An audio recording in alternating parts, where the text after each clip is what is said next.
Hello, everybody, and welcome to another edition of Magic Mics, proudly sponsored by our Patreon supporters and CoolStuffInc.com, where you can find cool stuff in stock every day, and our co-sponsor CardHoarder.com, offering the best inventory prices and delivery of cards for Magic Online. I am Evan Irwin, and we get started each week by saying hello to my two co-hosts, Aaron Campbell. Happy New Year. Ruben Bressler. Happy New Year! I'm very excited for the Micsies. Yes, it is the 28th. And for that new fade that we got. That's sick. Did you see that fade? Here goes that fade. I did. I saw that new fade in the background. See what's going on there? Wait, if we do it again. Oh, keep it a little dap for 2019. Beautiful. A little bit of dapness. I hope to improve that. I threw that together, but I can do better. Fade so clean, I'll tip 25%. Well, look, we also get started with our trumpet blasts, and you can get one if you support us at our highest level on Patreon. And by God, we have more than 0 this week. We have 2. Whoa. The first is from RK, who says, "Thank you to my wonderful children, Sylvia, Alan, and Lillian. You are my greatest inspiration, sense of grace, and my deepest joy. Thanks for making life awesome. Beautiful. Hashtag love my 3 kids." Hashtag love my 3 kids is very nice. That's terrific. All right. And from Adrian, you're going to like this one. First of all, congratulations to Evan, Aaron, and Ruben on dishing out another year of content and their 3rd annual Micsies. Now, down to the important stuff. Let us all join hands and roundly condemn that duty head Evan Irwin for suggesting that best of 1 Magic should supplant best of 3. This game has had the 25-year lifespan that it has because sideboarding allows for additional strategic considerations and ensures that players stick around for the long term. Dumbing the game down to best of 1 because it appeals to new players is a recipe for disaster. They're saying that the raffle isn't working. Oh no, what's wrong with the raffle? Did it screw up? Let me fix the raffle. We'll get there. Adrian? What's going on with I like you too much to tell you that you're wrong, so. Okay. Yeah, so typically when they type in the raffle exclamation, it will say that they've received an entry or 2. Yeah. That's not happening. No, yeah, nobody's getting any oh, that's really odd. responses. Okay, well that stinks. Good way to start the show. Good right? way to start the show. Good job for a big thing where you dressed up and everything. Super great. All right, so I'm gonna try to relaunch it. I have officially relaunched Magic the Gathering podcast. Is the thing in there? The bot never said that it started. Okay. There we go. There we go. Now it's on. It's All working. right, go, my pretties. Thank you very much. Our first pick in our giveaway, we give away a $50 gift certificate to CoolStuffInc.com. Can be yours. You can buy whatever you want from CoolStuffInc.com. Thanks much for supporting the show and the giveaways. So we have, and I'm going to bring up our little title here. It is the 2018 Magic Micsies. Hashtag Magic Micsies. Use the hashtag Magic Micsies, ladies and gentlemen, to talk about it on social media. We will be following that and checking out your responses. I won't be. I will. Aaron will block that and will never read a word that Aaron you say. can't see any of that. Nope, not a one. But exclamation mark raffle for those who want to get in on the gift certificate, of course. And subs get 2 entries because you're doubly awesome. Oh no, it's not working again. Oh my goodness! It was working for like a second, and then Did we kill the stream thing? We killed Streamlabs. That's what the chat is saying. No, I'm seeing entries in here. I see entries. It might have to like catch up or something. I don't know. Is it enough entries? It looks like it crashed. Did it crash? I don't know. I'm confused. I need an adult. We currently have 57 tickets in, 49 users. That's what it tells me. Anyway, the bots get muted for replying too much sometimes on Twitch. Perhaps. Okay. Is the answer. If you're still receiving entries. If one of my wonderful moderators could help out with this, I would certainly appreciate it. Let me see here what I can do. Okay, cool. That's it. We have a wonderful show for you tonight. We're going to talk all about all of the categories, all of the people, the nominations. Then we're going to get to talk about some Magic Mike's tokens for our for our Guilds of Ravnica complete set review. Those are finished and we're here and we can show those off. And we're going to talk about Aaron's big stuff, which is fan freaking-tastic, along with the rest. So that's going to be great. And they're also saying you're quieter than normal. I am quiet. This seems really odd. Brutal. Yeah, I don't know how to fix the Streamlabs thing. Huh. If any of the other mods in here want to... All right. Anybody with more Streamlabs experience. Who are better at computers than I am. Who can do the thing and the stuff. I'm going to increase my volume a little bit here. Okay. My input. Device properties. You're supposed to get a notification when you enter the raffle, but I'm not seeing it. So. Well, we did have it, and then all of a sudden we didn't. And please let me know if that is better for the audio. Wow. For the record, we aren't upset about Evan being quiet. Wow. See how it is. See how it is. I'm great. All right. Well, let's get into the thing. If people are getting entered into the raffle, then we're good. Like I can't. Okay. Are there more people in the raffle than there were the last time you checked? Nope. Just 57? So I'm gonna cancel it. It's 11:06, y'all. I'm gonna cancel it. I'm sorry. We're gonna try this one more time, and then that's it. If this thing breaks, we're just gonna have to keep moving because we got to show people. All right, we are running. The giveaway is up. It should be working now, and if it's not, I'm sorry. Okay. There's the announcement. Okay. There we go. Tickets. People received tickets. Some people have successfully entered. Right. All right. And I'm seeing entries show up. That's a good thing. There we go. Now we got it. All right. Okay. Let's do the thing. All right. We are doing the thing. Thank you guys very much. Now, our first award of the evening for 2018 is the dumbest Wizards of the Coast move. And that's always one of my favorite. Let's go down the list, shall we? For the dumbest WotC move, we have Masters 25, a gigantic flop that was worth garbage and pissed a lot of people off. Yeah. And made a whole bunch of people lose a whole bunch of money, which sucked. There was the Gosh book leak from Dominaria where we had sagas and I think maybe some other stuff that leaked out due to a accidental posting on a site over in China or something. There was that. The Team RPTQ season. Ruben, can you expand a little bit on this one? Yeah, I mean, we spent a whole episode kind of going nuts about the Team RPTQ season and how no one knew how to qualify for Pro Tour 25th anniversary or who was allowed to try to qualify for Pro Tour 25th anniversary. The whole thing was a mess that sort of looked like it was slapdash together, and it caused a lot of consternation amongst the pro scene and the semi-pro scene. I mean, look, the Global Series is next. Let me tell you, the Global Series was a gigantic monster flop. I mean, like a gross flop. I thought it was going to be worth something just because the unique art was kind of cool or whatever, and it could very well turn into a collector's item down the road, but no. CSI had to slash these things to single digits to get those things out the door. Wow, really? Because no one wanted the Global Series. I mean, nobody. Cards were all bad.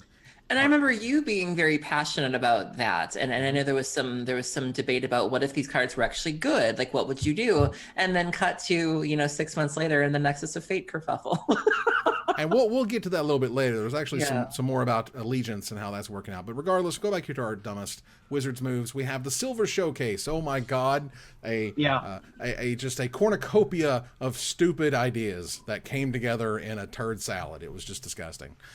And Guilds of Ravnica Mythic Edition. We don't need those silly masterpieces. Let's just put 8 of them in a very specific box, sell it directly on a store that can't handle it, and see how that works out. Yeah, the Hasbro toy shop is less than spectacular. That's the way I would put it. Last year's winner was HasCon and the Iconic Masters Hype, which was not great. HasCon did not. Did HasCon happen again? HasCon has officially been delayed. It was supposed to happen this year, and they were like, "Yeah, we're good. We're good." That gets a yikes. However, gonna get a yikes. We were unanimous in choosing the dumbest WotC move of the year, and that is, ladies and gentlemen, on your screen, the Silver Showcase. Oh my God. They decided to get 4 of the all-time Magic greats, 4 people from outside of Magic and or who literally specifically left Magic because they couldn't get paid enough money to come into a charity event that you didn't give away what you won, quote unquote. You auctioned the deck that you opened that Wizards cannot even acknowledge how expensive these cards are. Streamed to a bunch of people, to fans of Hearthstoners seeing cards from 1993. Honest to God. It was just a really bad messaging. Like, they just didn't figure it out. They're like, oh, people like old cards. People like Amaz. Let's put those together. And it did not. It's just like, yeah, people like orange juice, people like ketchup, but you can't put the two together. It's not gonna turn out good for you. Yeah, it was hastily put together, and it even turned into a bit of a meme or a running joke of, if you want to get, Wizards to promote you, the only thing you have to do is not play their game. Like if you want to get invited to the Pro Tour, play Hearthstone, and that's become sort of a running joke as Arena takes off, as you're seeing all of these people get all of this attention, and they got their start playing other games. Right, or they got their start here and then left because of reasons or whatever, and it's like, you can't, when you put it back together, I just can't see it. Whose PowerPoint was like, we got this, and here's why all this is going to work. I just don't understand. And then the viewership was terrible. You imagine how much money was put into it, and the attendance wasn't much better than, your average Grand Prix, your average Open. There was just nothing stellar about it. I mean, and I'm not, and for the record, I'm not trying to throw any of the shade on the non-MTG people. I'm not, and that was mentioned in the chat, and I appreciate that, because this wasn't sort of their fault. And if Wizards called you up and said, I want to give you $12,500 minimum for showing up to this, no one would turn that down. It was such a bad allocation of resources. No one holds anything against the 8 players that showed up. Yeah. And it's something that Wizards is still struggling with. As they're trying to break into Arena, they're really trying to find that sweet spot between, wanting to incorporate these other streamers, these variety streamers into the community. And it's definitely a bit of a dance, and they haven't quite figured it out yet, but I think they're getting there. It was a monster, colossal screw up, and it makes me feel bad when I even try to explain it to people. Yeah. Because it's nonsense. Our next award will go to the smartest Wizards move. Surely we dish, on Wizards every time they do something dumb. I love to talk about when they do stuff right. Mm-hmm. So let's talk about some of their wins. For the smartest Wizards of the Coast move this year, we have Magic Arena, which was terrific and has only gotten better and more fun. And I'll take your word for it. One day Erin's going to play it, and she's going to say, wow. Confirm is great. Yes. Ruben, you now have played it. What do you think, buddy? I'm a convert. It's fantastic. I don't want to go back to Magic Online. When you go back to Magic Online, it's going to hurt. I'm just telling you right now, you're going to be like... You need somewhere to play test, modern, but... You do. Man, it's a fun program. Well... Let me tell you, the next up here is the beta draft at GP Vegas. That was super hype. Everyone's super excited. Like, they flipped over all the goodies. 23,000 people watching. That was a ton of fun. I was there moderating. It was the level of hype was just off the charts. I was there. I was in the audience for that. And it was, 10 rows deep of people craning their necks trying to watch it live. I can't imagine what it would have been like online. Oh my gosh. Next up is the Ravnica and D&D. Lord knows, 10 years ago, that would have been the craziest thing that you could be saying, is you're going to cross those streams. That's right. D&D, that's like dying and hurting. And now, in your hands, you have the official Ravnica D&D book. We finally near and dear to my heart, obviously, being the official Dungeon Master for The Broken Pact, the official Guildmaster's Guide to Ravnica show on twitch.tv/D&D and twitch.tv/Saving Show. It is a great book. Tons of lore in here. Lots of interesting stuff. I knew stuff about Ravnica Allegiance before y'all did because it was in the Guildmaster's Guide to Ravnica. Heyo. Well, next up is Bruce Richards' free release. This is where he would have a pre-release at a library with some kids that like to play Magic, and it was a nice, safe environment where the parents could hang out and they could keep it all nice and controlled. And that didn't happen. And they ripped it away. They said no. Right. And he was like, here's long explanation as to why you really shouldn't do this. And they're like, yep, no. And then we made an article, and it blew up, and all of a sudden Wizards is like, yo, let's make this happen for the kids. And we're like, yeah, you really should make it happen for the kids. Absolutely. I mean, that was more of a fixing a mistake, but absolutely the correct decision. Definitely picked up, it was a firestorm of emotions for a lot of people, and I'm glad that was a corrected mistake, really. There you go. And so our last option here for the smartest Wizards move is the Magic Pro League. We now give Magic Pros lots of dollars. 75,000 is the estimation. I'm sure it's split up between X and Y, maybe benefits or something. But 75K a person times 32 people who get to be the most important Magic players there is. And so we put them in gray T-shirts and post about them. What is with the gray t-shirts? I thought that was unique. So when the first one came out, I thought it was just that was what Seth Manfield was wearing. I thought he happened to be wearing a gray t-shirt, which was a curious choice. But then I saw Reed's picture, and then I saw BBD's, and I'm like, oh, they're all wearing gray t-shirts. Why can't you put them in like a polo or something? For real? A button-up shirt or something? Maybe even a tie. Don't go crazy. Like, what are you doing? I don't get it. This is all about image, and you're messing that up, and that freaks me out, guys. You guys should know this.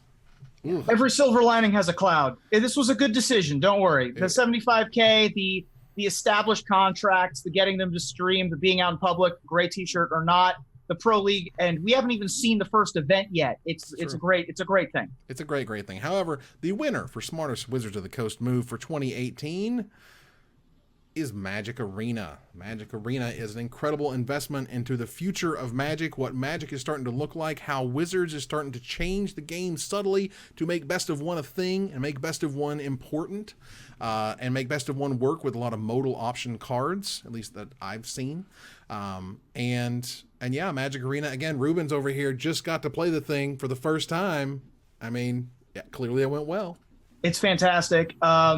I've recently decided, you know what? I'll start the year streaming every day. And by which I mean I'll appear on the internet television every day. So far, so good. This is my appearance for the day. But I streamed a couple times before New Year's. I streamed yesterday, and it's all been Arena. And it is a great program. It's very intuitive. It's pretty. It is easy to follow. It's just a fabulously well done thing. Very good, and very good job to Wizards of the Coast. They did a great thing. They tried to change the payouts. They reversed that. That was also a terrific decision. So they're listening, and I know they're trying to get every last dollar out of your pocket. All right, so number. What was last year's winner for this one? Last year's winner was Unstable. Oh, sure. Which was an incredibly smart move. And also, this was also one of the categories that we did not overwhelmingly choose the same choice. Aaron, you chose the free release. Yeah, I love the kids. People love tweeting me their baby pictures. Whenever Halloween comes around, you show me that you pumpkin your kids, and you show me the pumpkins, and you show me, your kids opening Christmas presents, and I'll even unblock you if you show me your baby. As one young man found, he was like, "Look, I don't know what I did, but here's a baby," and I'm like, "I'm in." So it's really all you got to do. That's the way to my heart. And so I have been following the free release for years. It was one of the things I looked forward to the most content-wise was Bruce's photo galleries of the kids, and I even got to learn the same kids would come, and so I kind of knew who the cast was. And so when I found out that the free release had been taken away, it really struck a nerve with me, especially because they were also doing the Extra Life campaign. And so just see Wizard staff people raising money for kids at the same time you took a free release away from kids was just complete and utter hypocrisy. And it brought people together. There were people who wouldn't normally get along or who wouldn't normally have anything in common in the community that came together even for this. And we're like, look, for this, we can kind of put our differences aside and say, just let the kids have some fun. And so Right. It was really great to see when they were given the free product and the ability to go back to the library again, seeing all the happy faces was just like, this is why we do it. And then that was a great move to me. All right. Well, it is time for hashtag of the year. Last year's winner was hashtag that Hearthstone money because Wizards was after it. They were chasing it. And Marina was a little. That worked out kind of well, though. That worked out super well, and they're going to start getting some of that Hearthstone money if they keep on keeping on, as it were. We got to figure out the fifth card problem and the vault or whatever, but they'll get there. Sure. That said, let's take a look at the nominees for hashtag of the year. Up first is hashtag on brand. Of course, if there's something to do with the graveyard and reanimation, here comes Aaron. That's hashtag on brand. Hashtag on brand. Something to do with red things, spells, burns, whatever. That's hashtag on brand. If you have a child, A child? If you have one child, that's not hashtag on have brand. five If you have children. 5 childs, that's hashtag on brand. That's hashtag all. 5 kids. Or if you're Southern, you've issues pronouncing things, Right. That's right. Hey, y'all. What's up? Next up would be hashtag PR nightmares. Lord God, we've suffered enough this year. So past much year. fun.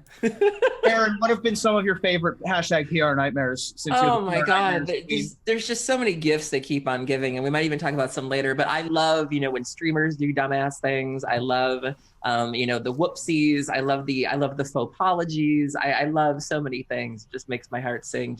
And even recently, it's not gamer related, but that bizarre video that Kevin Spacey put out there, like Jeez. Oh my who goodness. let that happen? Yeah. Hashtag PR nightmare is not limited to just Magic the Gathering. No. It's true. Kevin I think my Spacey- favorite though, and it wasn't even this year. I think my favorite of all time has to be Bob's Dog Out. I mean, it was just a bomb. I think it actually was this year. I think it was early this year. I think it was in January. Oh my God, it just makes my heart sing. Jeez. Well, hashtag Pay the Artists is next. And this being, of course, the Channel Fireball events, CFB events, which is not channelfireball.com, are treating the artists more like vendors than they are guests that are actually being either flown out or provided hotel rooms or provided large spaces or provided someone to help them do things. So when that came out, a lot of artists said, well, look, we're not going to do this because we're not here to be vendors. We're here to be artists and to interact with the community as artists, not as I'm a guy here selling stuff. Let me make sure I'm great at selling stuff.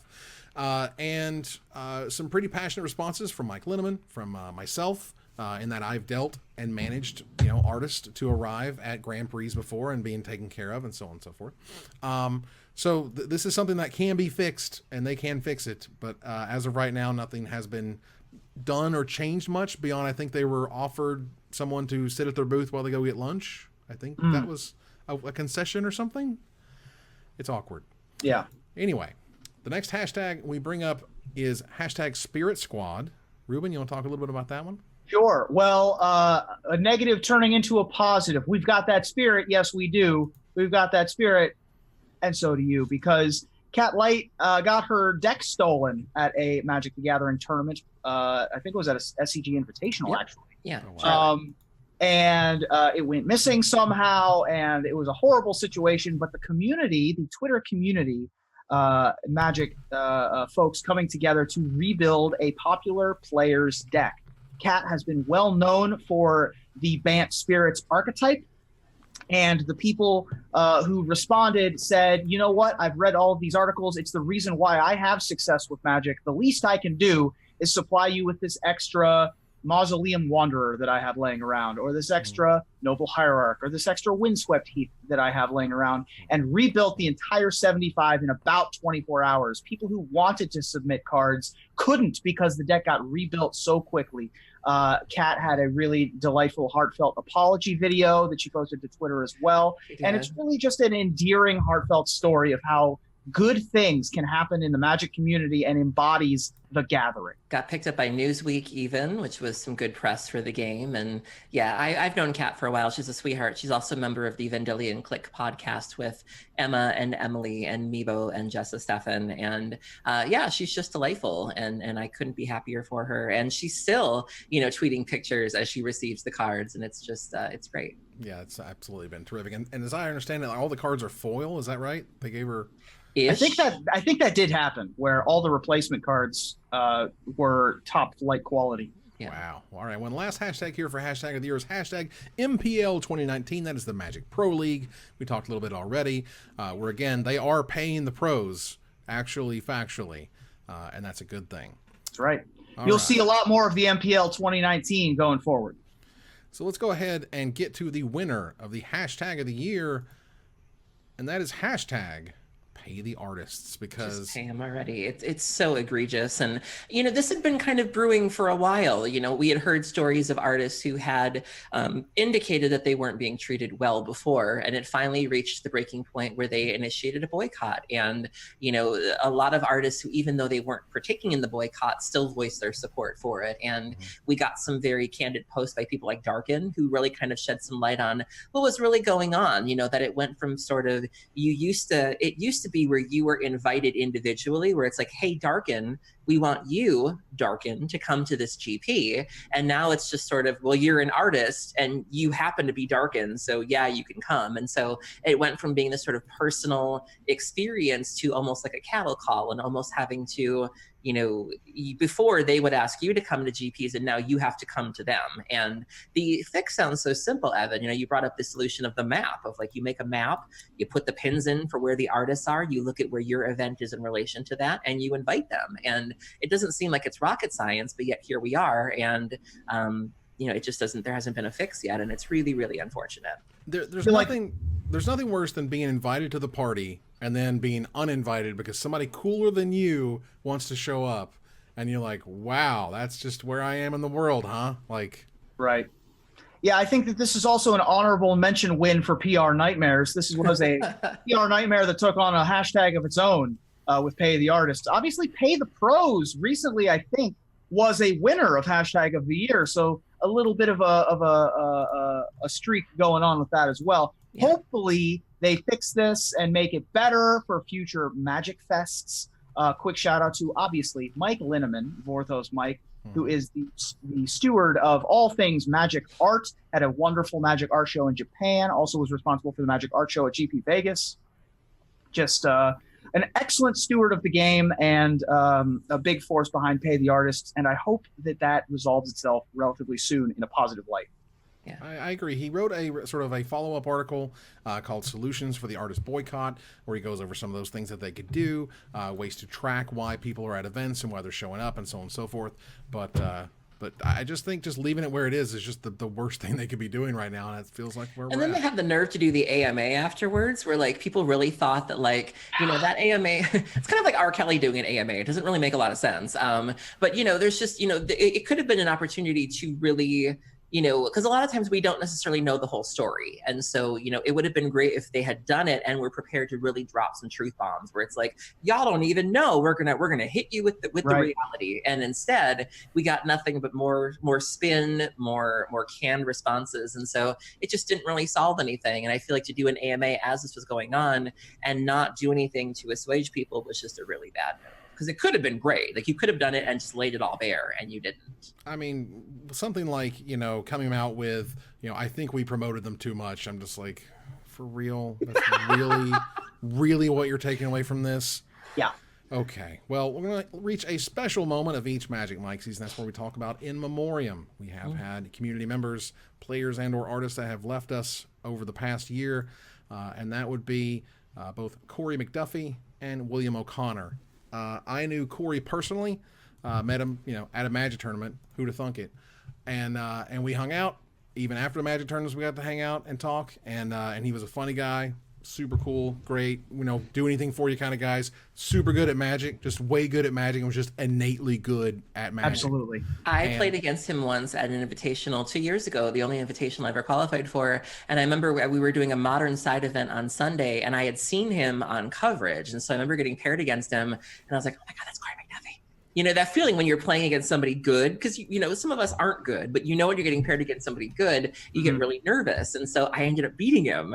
And I remember going back to my friends and I was like, I just beat NSTG Pro. I was like, oh God. And so, and he was really nice and he was very sweet. And he just sort of let me do ridiculous things like I'm prone to do with my decks. And that was the only encounter I ever had personally with him, but it was very lovely. And it was a point of pride for me that I was able to beat somebody good. It was like, oh God. Well, first of all, Corey McDuffie, also a Yu-Gi-Oh! Pro Tour equivalent champion, I believe. Oh, I didn't know. Just very good at games and card games. My most indelible memory of Corey McDuffie will always be while I was working at Star City Games early in my career at one of the early invitationals that I worked. Corey was playing in the finals of the Standard Open that was attached to the Open, to the invitational weekend, but wanted to play in a Magic Online PTQ that occurred about an hour after, maybe half an hour after the start of the broadcast. And he asked his opponent, hey, I really want to play in this tournament. Can we play a best of one? His opponent agreed. They played a best of one. Corey won, took the photo with me, did my interview, and immediately walked over to my laptop and started playing Magic Online. he was a grinder's grinder. Yeah. He's just one of those guys that just had to do the grind. He was a gamer who was super great at gamers. I miss Corey, and I feel bad that I hadn't talked to him in so long, type of thing. And I talked to him because I used to go to a lot of Magic tournaments, and I was always excited to see him and chat him up about what he was doing and how he was doing and what he was playing, right? Because he was great. The other loss we had this year was William O'Connor. He was an artist who had lots of cards, usually around the looks around somewhere between Tempest and The the Lorwyn era was his wheelhouse. The most famous card that he did might be Sunrise Sovereign. He did a lot of the really Lorwyn-looking Lorwyn cards, lots of flowing colors, things like Thorn-2 Witch. He was also Forced Fruition, I think was like one of the only rares he did. Right. Not a super established Magic artist, but certainly a member of the family. Right. And I mean, Forced Fruition is an $11 card that's never been reprinted. So there you go. It's also an hilarious way to win in Limited. I mean, it's absolutely hilarious. Also had a card printed in M19. The Elf Warrior token that you open in M19 packs is by William O'Connor. For those who don't know, Forced Fruition is 2 blue, 4 generic mana for a rare enchantment that says whenever an opponent plays a spell, that player draws 7 cards. And so they play 2 spells and they drew 14 cards. There's only so many cards in a limited deck, and it's the best way to win. It's so good. All right. So that said, we're going to move on here to not just in memoriam of people, but also in memoriam of cards and things. Like, for example, in memoriam here for the January bans. If you guys remember, this is the Tune to Ether bans and the Rampaging Ferocidon hashtag. Freedom for justice for Ferocidons. That's right. Yeah, justice for Ferocidon, please, would be great. Brawl Chief of Compliance as a 1v as a Brawl commander, I believe it was. As a Brawl commander in 1v1 Brawl, just a very focused ban there, along with the January bans, which were much more. The 4 January bans were pretty widespread. Also, Deathrite Shaman and Jataxian Pro. Bye. July 2nd. They left. Never loved ya. Didn't really do a lot of healthy things, right. I think is a way to put that. Those are leaving legacy. Competitive Brawl on Magic Online also left us this year. That came and went. It also joined us this year, as it were. Yeah, it came and coming and going. The end of Grand Prix events as we knew them. They're now Magic Fests. They're fests of Magic. A lot of events went by the wayside this year of different various types related to Magic Fests and unrelated to Magic Fests.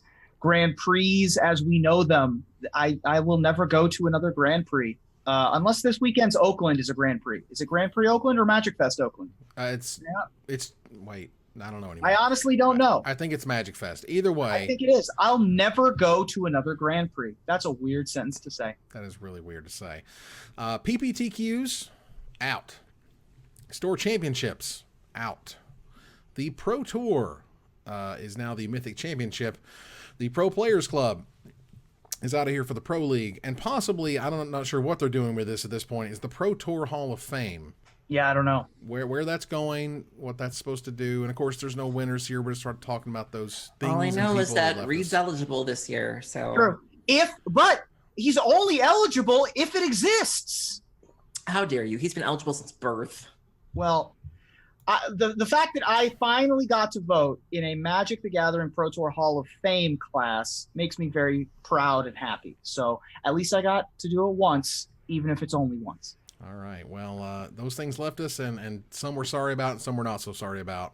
See also Deathrite Shaman and Jataxian Pro. All right. Move on here to an actual category. This is the most hated card. What was the most hated card in 2018? Worse than Deathrite Shaman? Let's keep it running. Lantern of Insight. That's a fun one.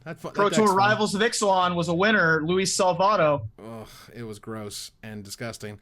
Tree of Redemption being the rotten cherry on the turd Sunday of M25. The last 25, one of the last cards shown, worth actual nothing, and kind of said a lot about what Wizards was doing with M25, which is and there were stores that actually had the tree insurance or whatever. It's consolation prizes or events to sort of, make people feel less bad about it. It was quite clever. Oh yeah, if you open a Tree of Redemption in M25, they would let you have another pack.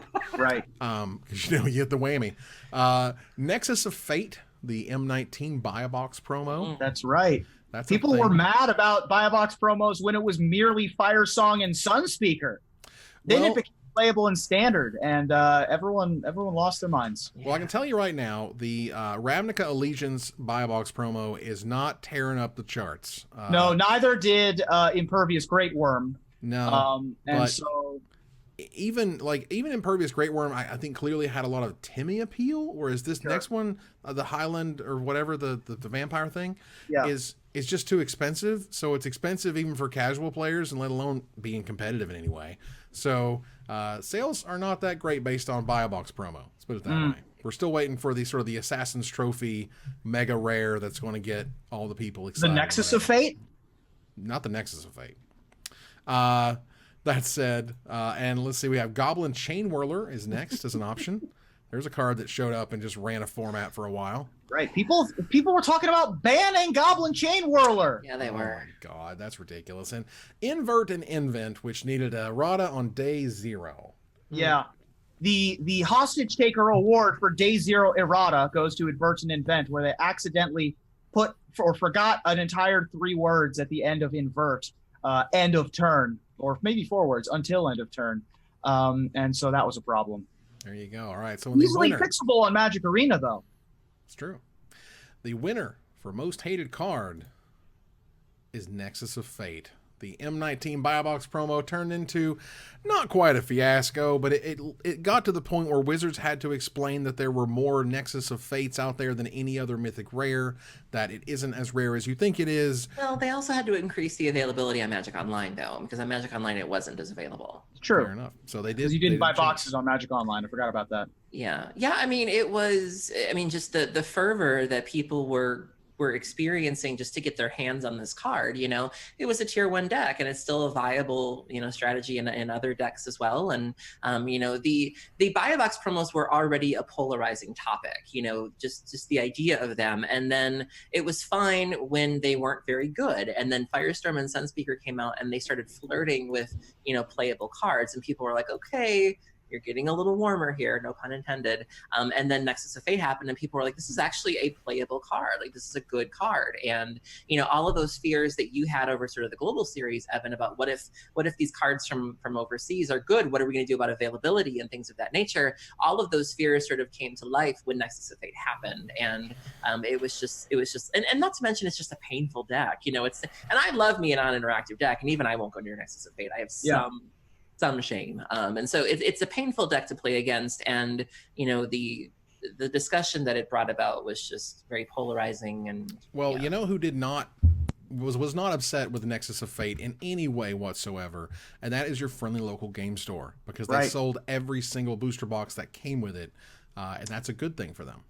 Just this was a close vote for me for Nexus of Fate. I think that Tree of Redemption was a great choice, which is what Evan thought was the most hated card of the year. I also think that Lantern of Insight, I mean, if you flash back to January, February, people were talking about Lantern being one of the worst things to happen to the modern format. But Nexus takes it for me, not only because of the Buy a Box promo fiasco, but also because and of the availability and all that.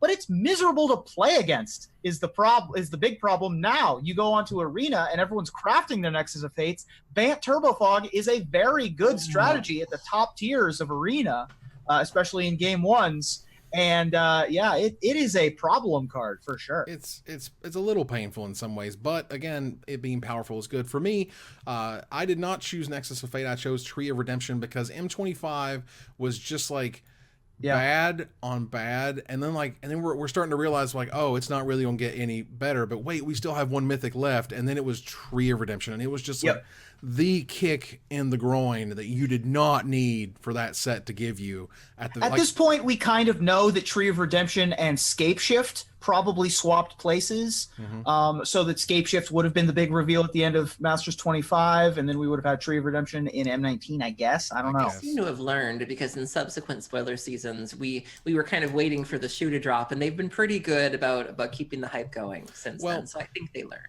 And for what it's worth, and it's funny because, I talk to and or work with companies that make other trading card games, and so I can tell them, I'm like, look, Wizards has this down pat.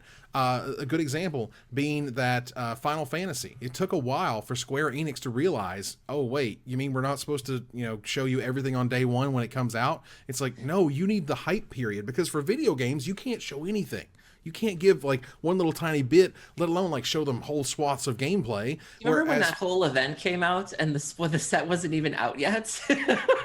you remember that kerfuffle? Yeah. And then they had to like push it back. Oh, they've had some serious issues, but one of the things I'm able to tell them, like, look, first of all, don't do what Wizards did this one time where they showed like good cards and then good cards right, some of their best in the middle, and then at the end they crapped all over us with Tree of Redemption. Now you do one of your best cards comes out first, as being Lavinia, I think, from Allegiance, and then we have good cards in the middle as we continue on here, and then whatever they do, the last mythic better be Domri or something that's absolutely fantastic, because you want to have that strong finish. And when they don't do that, it's bad. That said, let's see here. We're going to go here to most loved card of the year. That's a fun one.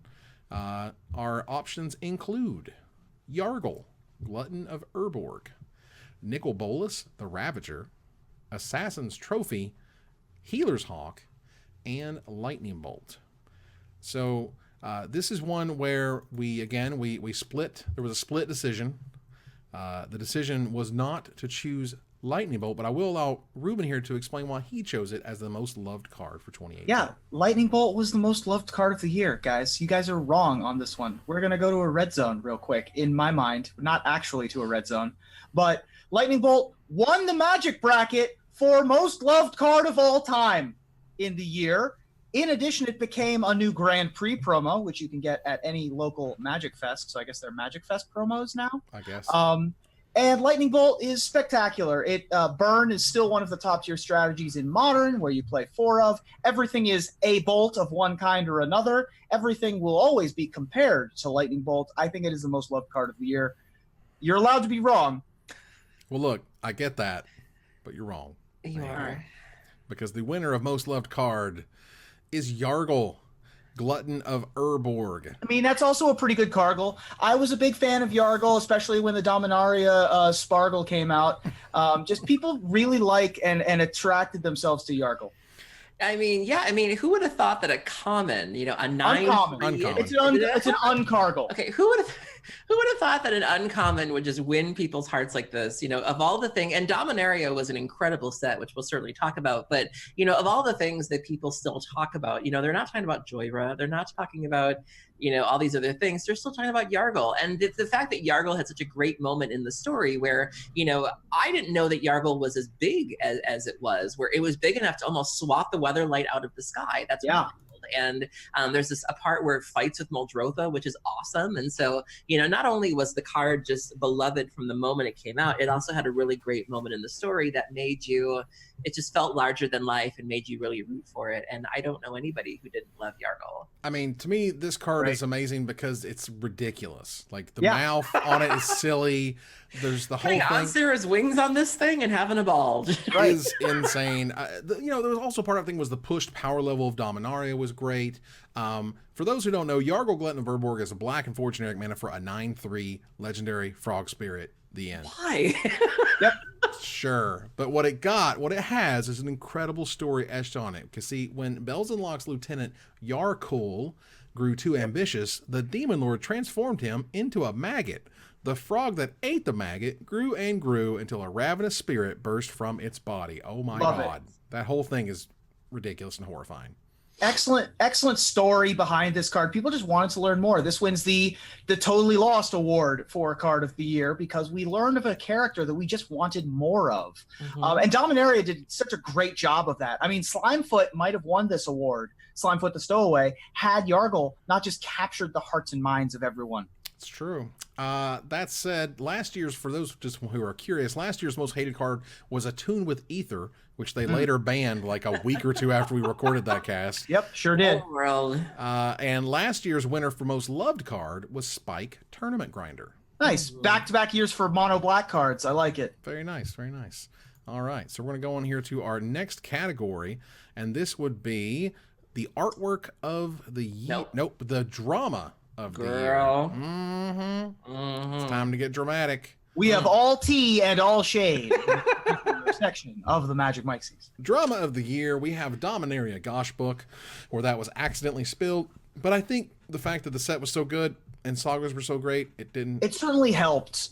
This was also a WotC dumbest mistake of the year. It was literally a dumb WotC mistake where they accidentally posted it on a Chinese WotC site. Yeah, it was like Wizards Asia or Wizards China. Yeah. Fortunately, Dominaria was, absolutely spectacular, so it didn't really matter. Yeah. We have the Silver Showcase, which we've discussed a little bit already as Lord God, what were they doing? Already dumbest. Hall of Fame Shade, which is the Hall of Fame season showed up for people getting votes, and my God. And everybody got their sniper rifles and started sniping at each other all across social media. It was amazing. That was a weird week. It was like this one time, this one player did this thing that was shady, and oh my God, it was bad. Man, having a Hall of Fame, having this be my first year with a Hall of Fame vote was like starting on God mode in Doom. Like I didn't have any tutorial. I didn't have any chance to get my feet in the water. It was just hard mode from the very start. Jerry boycotts Worlds, where Jerry Thompson forego the pro points, which don't really matter much anymore, but also forego some money, along with money and fame, of course, and prizes to go on with the year after. So he boycotted Worlds, made a thread on Reddit, big statement. Ultimately, he was still included in the Magic Pro League, which was terrific, but my gosh, it was incredible. Jerry did not suffer as much as I thought that he would from the boycott. His personal brand, #OnBrand, skyrocketed. He will be doing SCG Open commentary going forward, SCG Tour commentary, as well as one of the 32 players in the MPL 2019.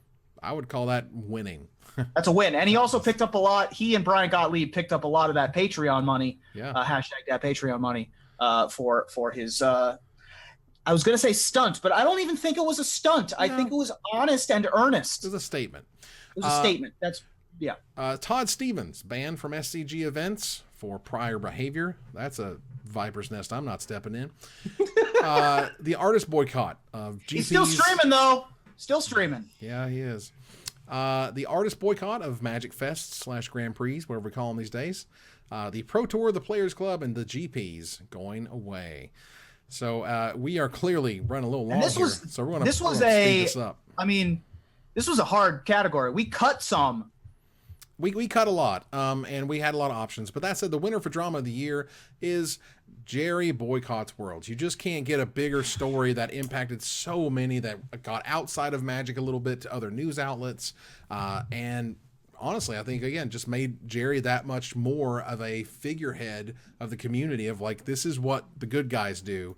They jump on the grenades because they feel it's the right thing to do. I mean, it was just the face crack of the century. You know, I remember I was getting ready for work, and there were a lot of jokes floating around that people didn't even know when Worlds was. You know, it was very poorly advertised. And so I remember I was on social media and people were like, is there a tournament today? Because I haven't heard one. Lots of sarcasm. And then somebody had tweeted, or somebody had shared the Reddit link, and it said, "Hi, I'm Jerry T," and my mouth, and I was just like, and I just was like, oh my God. And I'm reading it, and it's this creed, and he's just kind of going off. And I was like, has this ever happened before? Has there ever been a precedent for this? And I was just like, oh my God. And, you know, when I think of all the other things, you know, some of them were shocking, some of them were, you know, not good, but that was really the only one that made me just jaw drop, couldn't breathe, couldn't feel my face. This is happening, like, whoa, and all of the attention that it got. And he had been kind of on that road for a while. You know, he's very known for kind of auctioning off, you know, his decks or his sleeves and his trophy and choosing charities and things of that nature. And so it wasn't unusual for him to do this, to have this sort of be the next step. But there was just nothing like it. And I'm just like, whoa. I mean, if you wanted to ask the question, when did the Magic Pro League people know what was going on? It was not before Worlds, because correct. Clearly that, you know, that would have been a factor that he would have taken into account.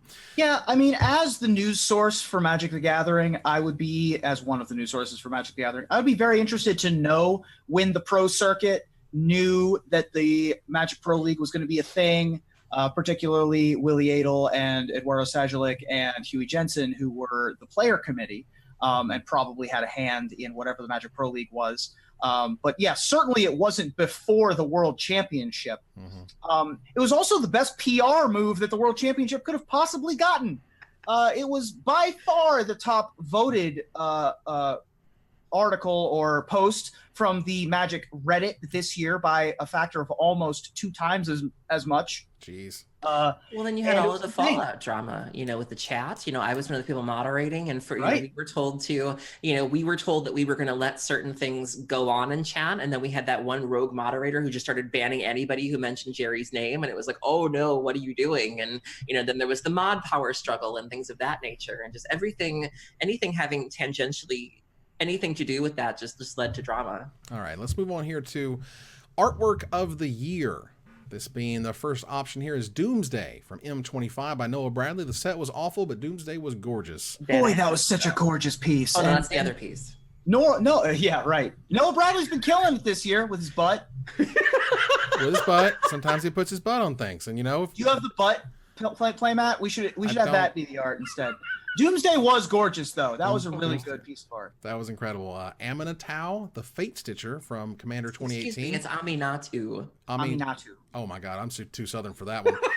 It's Aminatu, the Fate Stitcher from Commander. There you go. I mean, clearly, I've never heard that word said. Right.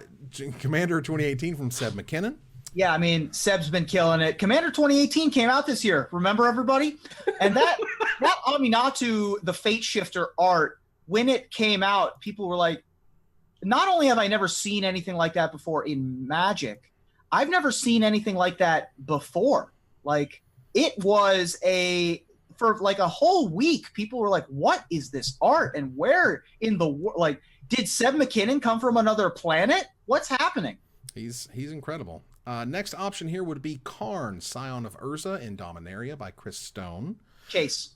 I'm sorry. Oh, I typed that incorrectly. Really? Chase You didn't Stone. pronounce Chris? No, Chase I put Chris on the slide. I screwed up and should have put Chase. Sorry about that, Chase. Nicol Bolas, the Ravager for M19 from Svetlin Velinov, which was great, and technically 2 pieces of art, depending on how you want to look at it. And Guildmaster's Guide cover from Magali. How's your name? You can just call her Magali at this point. Magali. Awesome. Aaron, say Magali for us. Magali. Magali. Magali. I can't. Evan, pronounce it really southern, but pronounce it as if you're saying the words M-Y space G-O-L-L-Y. Magali. Magali, y'all. That's the way to do it. Hail far. I'm not trying her last name because I messed up every time. Someone help me. Villanov, thank you. Just want to double check. That said, what is our winner for artwork of the year? That would be Animorphs.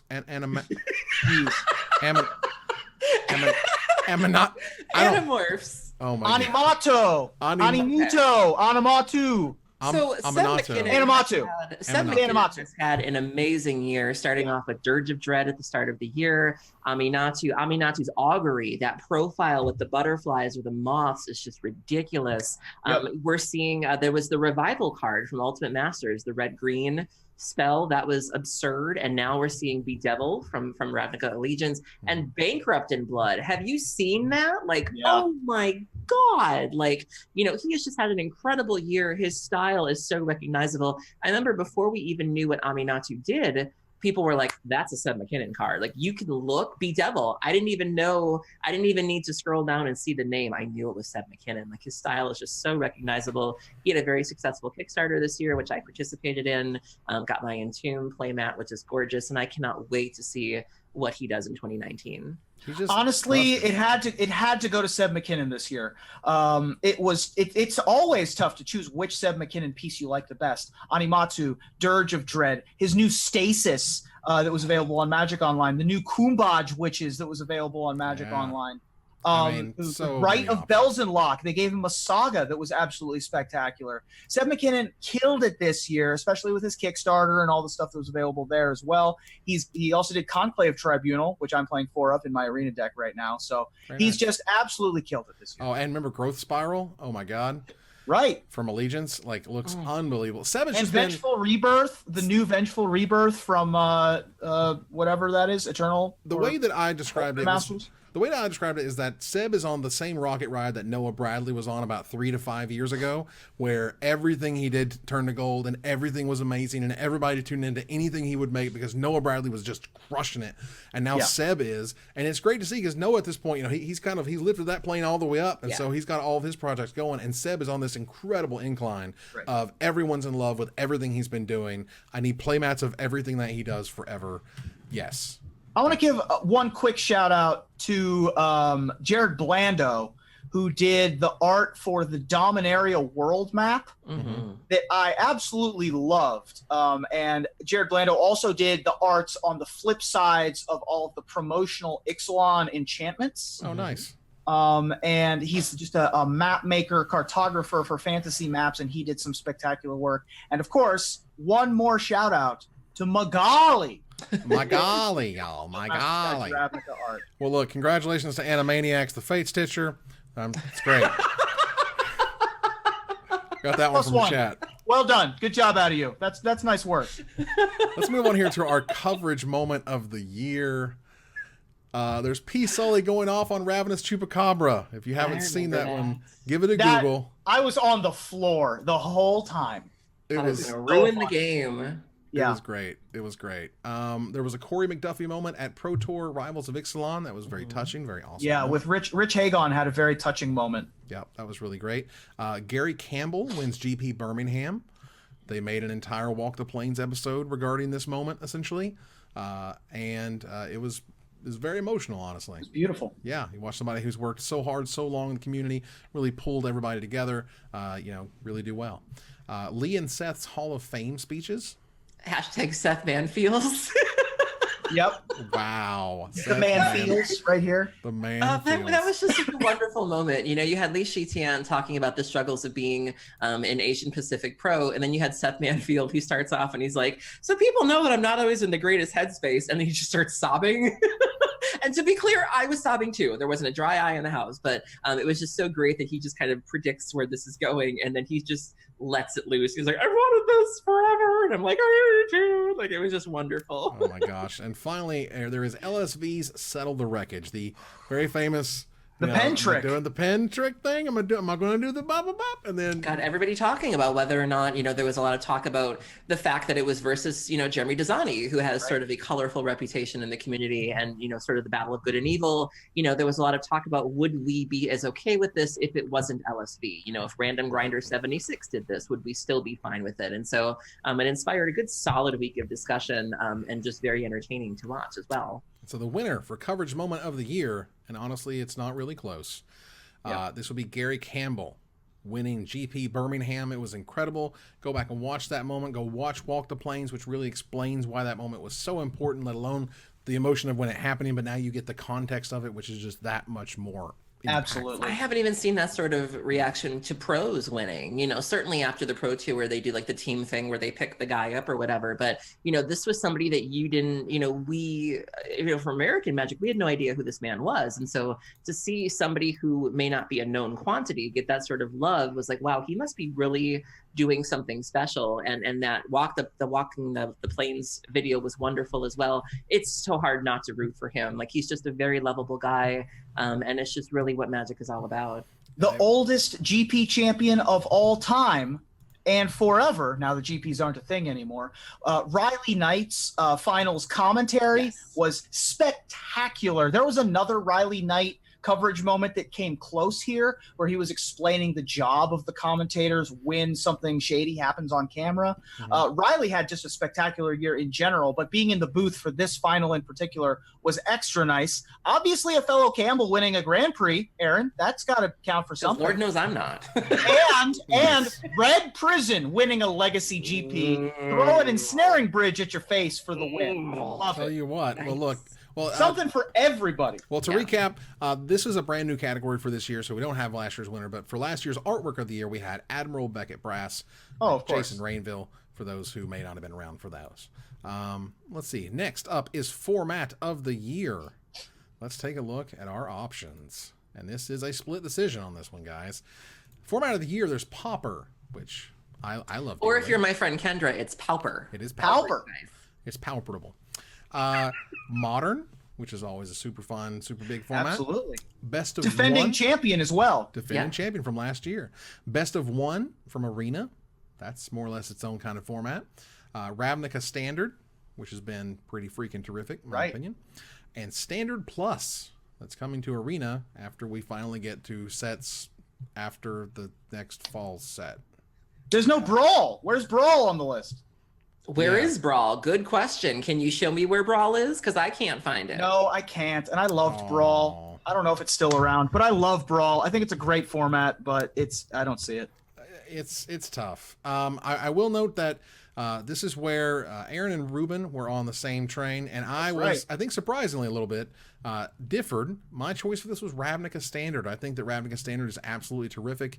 All the Ravnica Standards have been great. This one is great. People are really enjoying it. I think it's a defensible choice. I think that it's also good because it's the first time that the play design team really had all of the control. Mm-hmm. So it really shows you why play design is so important. Right. So, and Standard Plus, for what it's worth, doesn't technically exist yet. So no worries, it didn't win. Yeah. That said, Aaron or Ruben, let's tell us our winner here. So we chose Pauper, or Pauper, as Kendra says. I mean, Pauper had an amazing year. The professor went on his tour. He did a tour of Santa Clara, Indianapolis, and London. And I was there for 2 of those GPs, and I got to see myself just how insane Pauper is, the turnout for these things. I remember in Indianapolis, I think it even crashed Whir at one point because the Pauper side had so many people in it that it caused all of the other sides to experience delays. And I remember being in Santa Clara when vendors were bringing their Pauper stock, and at one point Channel Fireball was sort of like delivering orders because they had the ability to just go to the store and get Pauper, and the demand was just ridiculous. You're seeing a lot of content creators. Alex Ullman now has a full-time gig over on Channel Fireball doing Pauper when they never really did a lot of Pauper before. You see Kendra Smith now doing Pauper for Cool Stuff Inc. Websites that wouldn't normally give Pauper a lot of love now have dedicated creators creating Pauper content. You're seeing Pauper streamers, Pauper YouTubers, Pauper Discord, very, very lively, very, very popular formats. It's very relevant now and very legitimate. And it's more popular than ever because it is currently still a format that you can play on Arena. They gave you the holiday Pauper format. Mm-hmm. If you go to MTG Goldfish, which is a very popular site for looking at deck lists, the first listed format is Standard. The second listed format is Modern. The third listed format before Legacy, before Vintage, is Pauper. Mm-hmm. Yeah, and Standard, Modern, and Pauper. And also the ability to get really excited for the master sets and see what they downgrade. That is super awesome. Like Balduvian Horde still didn't see any play, but it sure was cool to see it knocked down to common. Absolutely. that was really neat. So that adds just sort of another sort of flavor to a commander set reveal, or like a conspiracy type set reveal where it's like, oh cool, man, we're gonna get some really cool common tools. I mean, one of the most hyped previews from Ultimate Masters was Foil. Yeah. Which was great. And ask Kendra and Alex what it's done to the formats. Yeah, well, there you go. You throw the broken thing into the machine, you see what happens. Yeah. But that said, Pauper's been great, and there's even nowadays there is a rumble of a Magic Fest for Pauper, which would be amazing. I still want them to do Pauper decks in Walmart. Where's our Pauper decks in Walmart, for God's sake? Right. Instead of Storm in Walmart, which literally just came up the other day.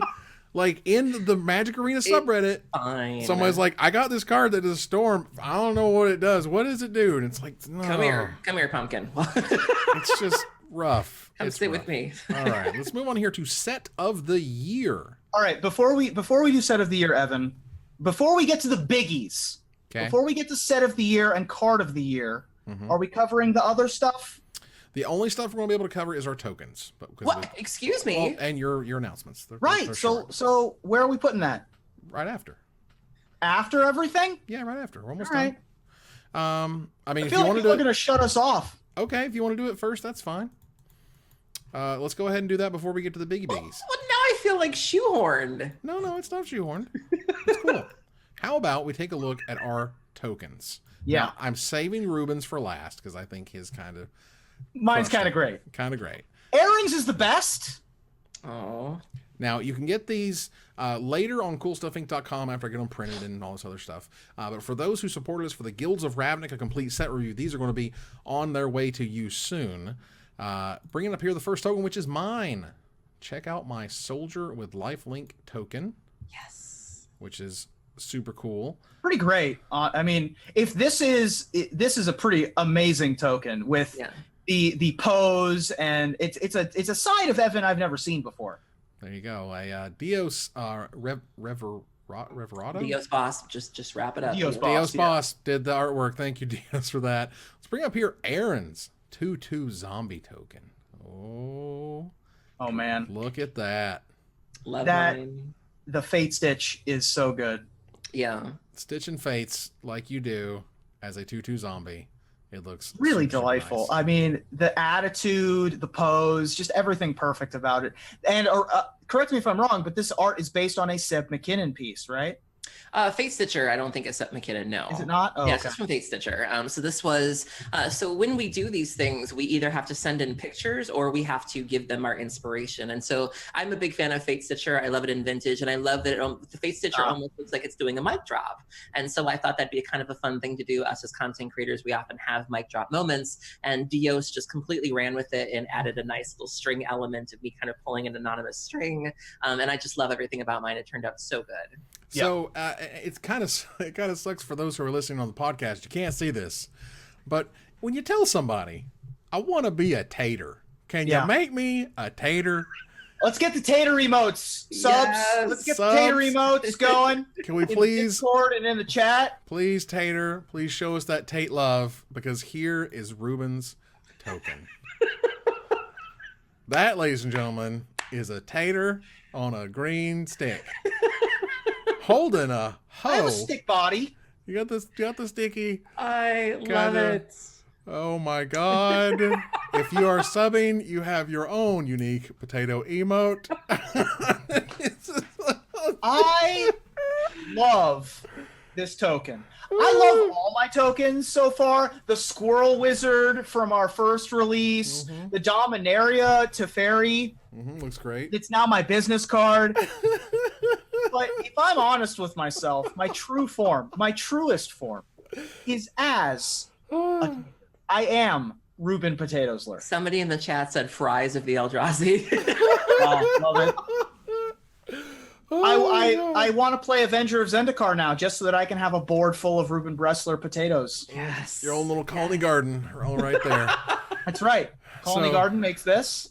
So oh my god. I've got them all on screen for you now if you want to see all three of them. Yes, we misspelled soldier on my token. I'll fix it. Did you really? We haven't printed anything. Apparently this just slipped through. Solider. Wow. I am a solider with lifelink. We'll fix it in post. We will fix that definitely in post. But that artwork is final. The It frames is are final. spectacular, though. It is fun, and I do appreciate I love the these. artist. And they're lined up with us where we sit in the podcast. I did that for you, buddy. Nice. All right. So that said, that was our tokens. Again, you'll get them if you back us on Kickstarter. Thank you much. We're going to have a Kickstarter for the third Ravnica set, whatever that set's supposed to be called, because they still won't tell us, which is fine. But we'll have one for that, and I'm trying to get the tokens preloaded, so we'll have them when the thing launches instead of later. Perfect. But that said, that's coming your way, and thanks again, everybody, for supporting that endeavor. All right. So let's get to the biggies. We've already talked about format of the year, but it's time to get to set of the year. The options, the nominees for set of the year are Rivals of Ixalan, Dominaria, or Dominaria, if you will, Core Set 2019, Battle Bond, Guilds of Ravnica, and Ultimate Masters. This is a murderer's row of good sets. Yeah. I mean, a lot of great sets this year. We couldn't leave it to just 5 as we were trying to do for most of the categories. Rivals of Ixalan obviously makes the cut, particularly because Evan and I were part of the pre-release in January, which of course Aaron gets to be a part of the next pre-release coming up very, very soon. But Core Set 2019, the return of the core sets, Dominaria, obviously spectacular return to a beloved plane. Battle Bond came out kind of at a weird time of the year, but certainly spectacular and really impactful, particularly in Commander. One of the most beloved draft formats of all time. Guilds of Ravnica rejuvenating Standard in a way that we haven't seen in years, and of course Ultimate Masters being the best master set that we've seen maybe ever. Oh man. And so Aaron, tell us a little bit about this pre-release. Oh my goodness. So as you mentioned, a lot of people don't know this, but we were all invited to the Rivals of Ixalan pre-release last year. It feels so weird to say that it was last year, because it was 2018. But we all got invited. I was working for Card Hoarder, our wonderful sponsor at the time, and I had to be in GP Santa Clara, so I couldn't go. So you guys went to the Rivals pre-release, and I kind of had this rain check just hanging over my head to be claimed at an uncertain point. And I'm watching all of these sets come out, like Battle Bond and M19, and I'm like, that's fine. Don't really care.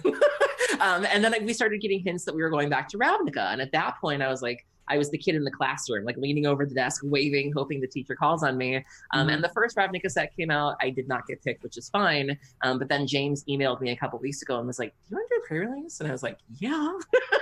And so he gave me a call. We went over the itinerary because there's a lot to do. Like you're spending almost just a day deck building and doing like pre-recorded content. And then you're doing the actual show. And then there was talk of doing like a podcast episode on Saturday. So you're gigging. So, so he called me, gave me the whole schedule, told me who we were going to be running with. And it's just an amazing opportunity. The announcement broke on Friday. I've been holding it in for weeks. Some of you might have noticed that my roots were growing in and I had to time my touch-ups because you can't go on camera with crazy roots. So I'm going to get my hair done the day before so I look amazing. And I'm so excited. I just don't know what I'm going to do. And the response has been so overwhelmingly positive, and I just want to put on a good show, and I hope that people really enjoy it. When someone plays a very powerful mythic, and there's another card there that makes that card get +1/+1, you really shouldn't just slam down a 4 damage spell onto a 5 toughness creature and say kill it. Or else you'll have the best coverage moment that wasn't nominated. It almost made the list, that Bombard. Yeah, but it is in the best of the year wrap up they have for LR streams, which is I saw that. Yeah, that was incredible. I do think it was a little weird, not to criticize any, but Aaron, the Dredge Queen, didn't get to go for Golgari. Shivam, the Boros captain, didn't get to go for Boros. And CVM went with us instead of being the Gruul representative. So you can't always be on brand. Yeah, I love Orzhov, though. I've certainly played some Orzhov cards in my day, where we all end up in the ground, That's true. We're both affected by Rest in Peace. Let's put it that way. The winner for best set of the year goes to Dominaria. Yeah. This set was huge. It was gigantic. I can't explain to you how much more this set sold versus like any other set, even like normally. Like it was weird. We're talking 2 times, 3 times as much as previous sets or sets after it. It just hit this magical note that old school players, new school players, awesome game design is about history. It has all these super cool legends. Limited is an absolute masterpiece. Like it's an actual factual, one of the best limited sets of all time.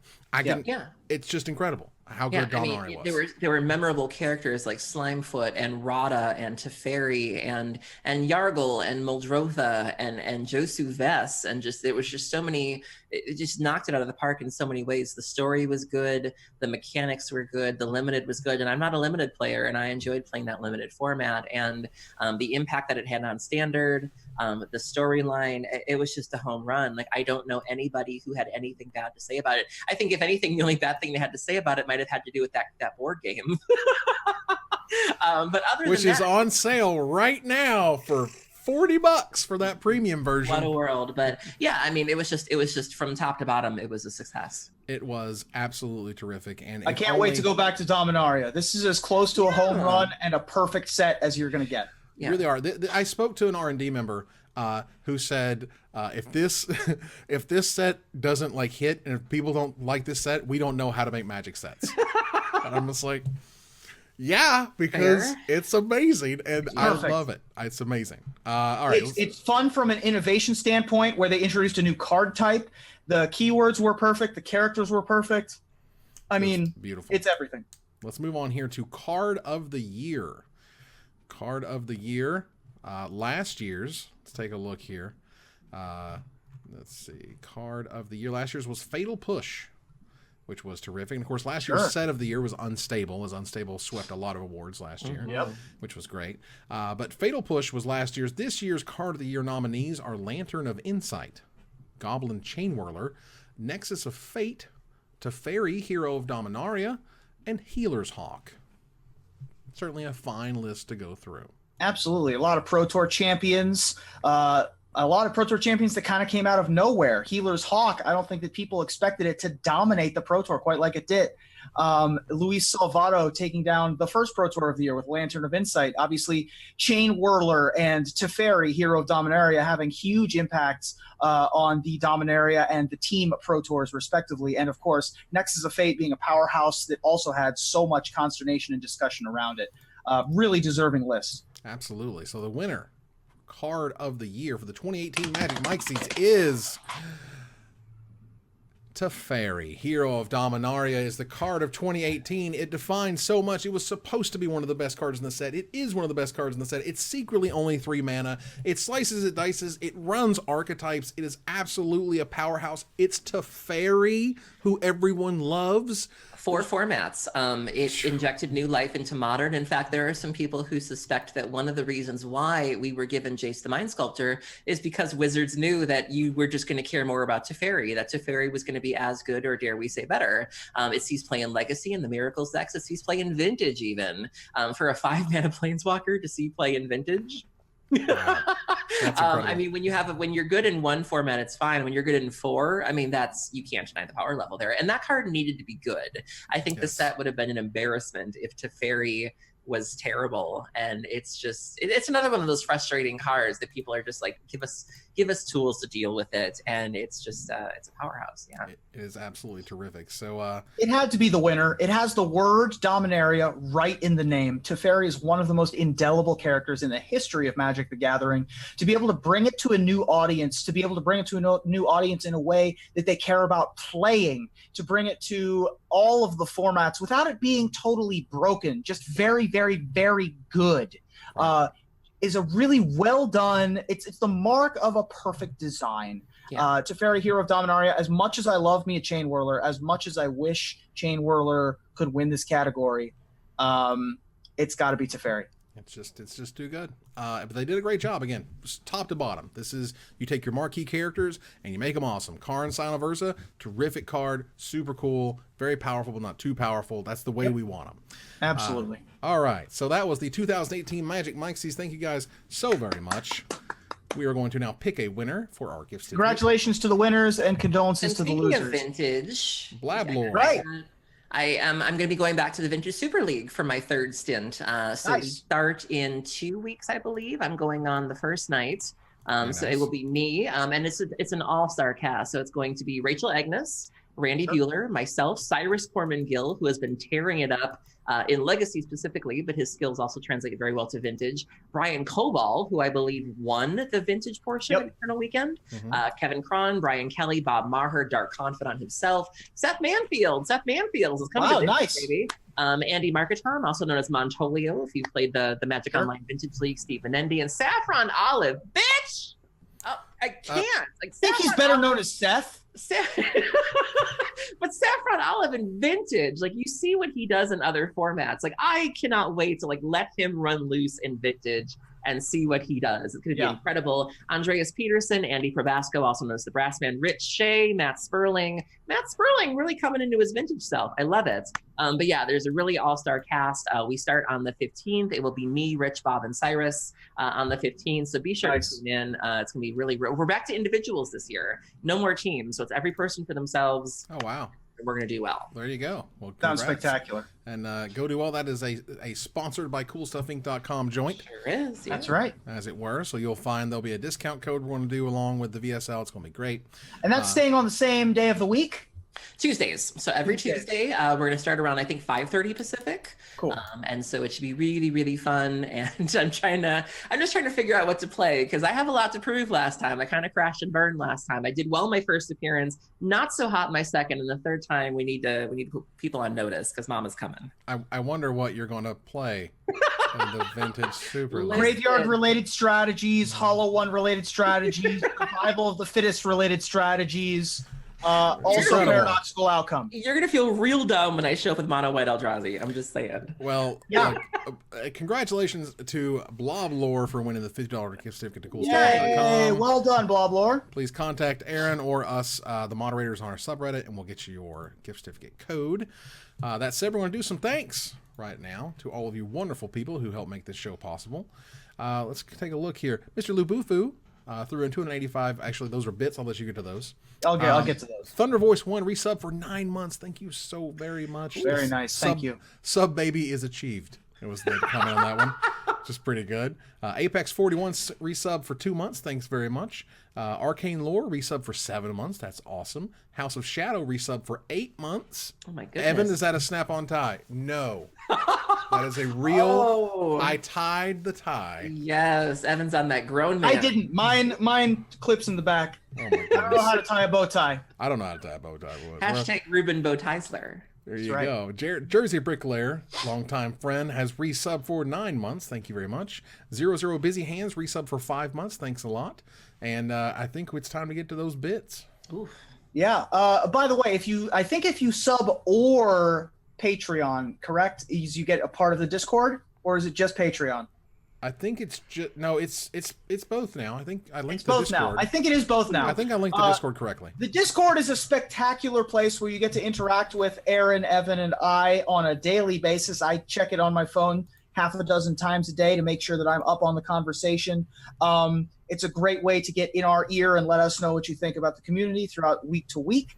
And of course, you get to see what we're going to talk about on the show ahead of time. For example, next week, we have a preview card coming out for Ravnica Allegiance. So join us here at the same time next week for our Ravnica Allegiance preview card. We also coordinate get-togethers. We let you guys know when we're going to be at events. That's and right. You guys are going to be there. We've had listeners meet each other even when we're not there. And so that's a really neat little perk.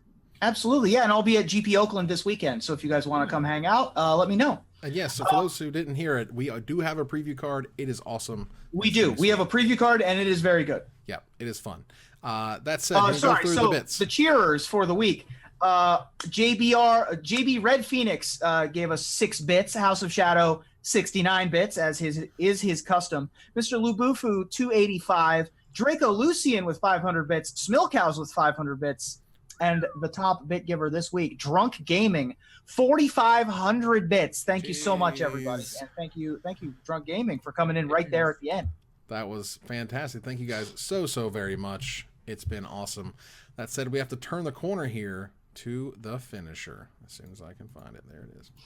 All right. So if you are looking a year ahead at the 4th annual Magic Micsies, what are you expecting to see a dozen months down the line, Ruben? Make no bones about it, Aaron Campbell. Next year is the year of Magic the Gathering Arena. So I fully expect Arena to sweep the Micsies from coverage moment of the year, going to an Arena clip, to art of the year, going to an Arena animation, to dumbest WotC move, inevitably going to Magic Arena print quality issues. Which was a dumb WotC move / drama that we didn't even get to in the regular show. It was the butthurt emails of Magic. Like anytime something Magic related came out, it was like, but the card stock. Right. Aaron? Well, if the Game Awards from a few weeks ago are any indication, I fully expect next year's coverage moment of the year, drama of the year, card of the year, and any other category we introduce next year to be won by Magic's future most popular streamer, Ninja. I was watching him just earlier today, actually. He's great. He's a terrific streamer. All right. Well, look, there is one thing coming in 2019 I am excited by more than anything else. Is one giant leap forward for Magic the Gathering that comes before anything else, one huge step forward in Magic media. So I am looking forward to the smartest WotC move of 2019 coming to a phone near you, the official Magic companion app, Magic the Gathering Portal.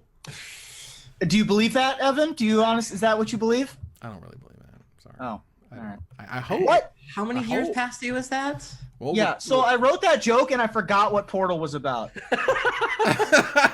You're not alone by the looks of things. Well, it's still in the Guilds of Ravnica boxes or whatever. So Great. And I think Good. it's in the Excellent. tip cards. That's good too. Fantastic. Awesome. Well, that ends another live episode of Magic Mics. Thanks for joining us here to discuss all things Magic. Thank you, Aaron. Thank you for having me, and thank you to our amazing listeners for helping make 2018 incredible for us. Very successful. Thank you, Ruben. Thank you. Thank you so much for joining us for the Micsies. Thanks for joining us every week. I'll see some of you this weekend in Oakland. Please let us know what you think using the hashtag Magic Micsies on Twitter and all the social media platforms. Follow us on Facebook and Twitter and all of that good stuff as well. But don't follow. But don't follow Aaron. Also, donate to our Patreon if you are so inclined. If you think that the content that we provide is worthy of your real life dollars, well then, by all means, visit our Patreon. Absolutely.